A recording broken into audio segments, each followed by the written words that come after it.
બજરંગદાસ બાપા, પ્રેમ અને સેવાનું અમરધામ. અનેરી આજે તેની દાદી રેવાબા પાસે બેઠી હતી. ઘરના મંદિરમાં એક દિવ્ય પુરુષનો ફોટો હતો, જેમના ચહેરા પર સ્મિત હતું અને હાથમાં લાકડી હતી.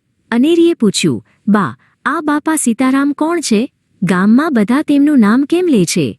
રેવાબાએ હસીને કહ્યું, બેટા, તે તો બગદાણાના સંત બજરંગદાસ બાપા છે, જેમણે આખું જીવન લોકોની સેવામાં વિતાવ્યું. ચાલ, આજે હું તને તેમના જીવનની સુંદર વાર્તા કહું. રેવાબાએ વાત શરૂ કરી. બેટા, બાપાનું બાળપણનું નામ ભક્તિરામ હતું. તેમનો જન્મ ભાવનગરના અધેવાડા ગામમાં થયો હતો.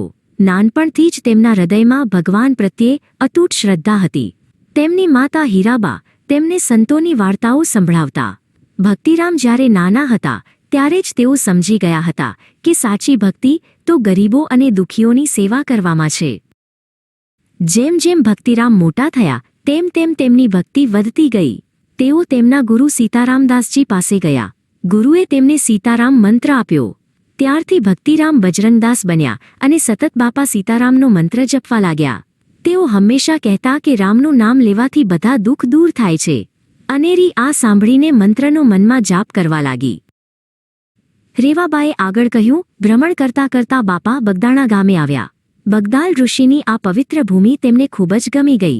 બગદાદી નદીના કાંઠે તેમણે એક નાની ઝૂંપડી બનાવી, જેને લોકો પ્રેમથી મઢુલી કહેવા લાગ્યા. બાપાને પ્રકૃતિ અને પશુ પક્ષીઓ પ્રત્યે અપાર પ્રેમ હતો. વનરાજીની વચ્ચે પક્ષીઓ પણ તેમની આસપાસ કિલકિલાટ કરતા. બાપાનો સૌથી મોટો ગુણ હતો સેવા. તેમણે બગદાણામાં અન્ન ક્ષેત્ર શરૂ કર્યું.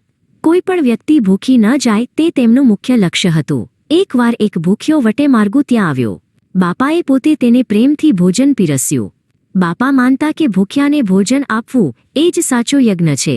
આજે પણ બગદાણામાં કોઈ ભૂખ્યું સૂતું નથી. અનેરીએ પૂછ્યું, બા, શું બાપા ચમત્કાર પણ કરતા? રેવાબાએ કહ્યું, હા બેટા, પણ તે ચમત્કાર લોકકલ્યાણ માટે હતા. એકવાર ગામમાં ભારે દુષ્કાળ પડ્યો. કૂવાઓ સુકાઈ ગયા હતા. એક ગરીબ ખેડૂત રડતા રડતા બાપા પાસે આવ્યો. બાપાએ ખેતરમાં જઈને પોતાની લાકડી જમીન પર પછાડી અને કહ્યું, સીતારામ, અહીં ખોદ. અને જોત જોતામાં ત્યાંથી મીઠું પાણી નીકળવા લાગ્યું. બીજી એક વાત છે અનેરી. એકવાર એક નાનું બાળક ખૂબ જ બીમાર હતું. વૈદ્યોએ પણ આશા છોડી દીધી હતી. તેની માતા તેને બાપા પાસે લઈ આવી.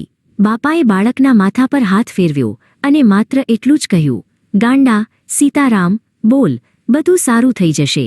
અને ચમત્કાર થયો. બાળક થોડી જ વારમાં બેઠું થઈ ગયું અને રમવા લાગ્યું. બાપા હંમેશા સાદગીમાં માનતા.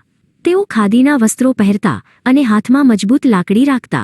એકવાર એક ધનિક વ્યક્તિ તેમને સોનાના આભૂષણો આપવા આવ્યો, પણ બાપાએ નમ્રતાથી ના પાડી દીધી.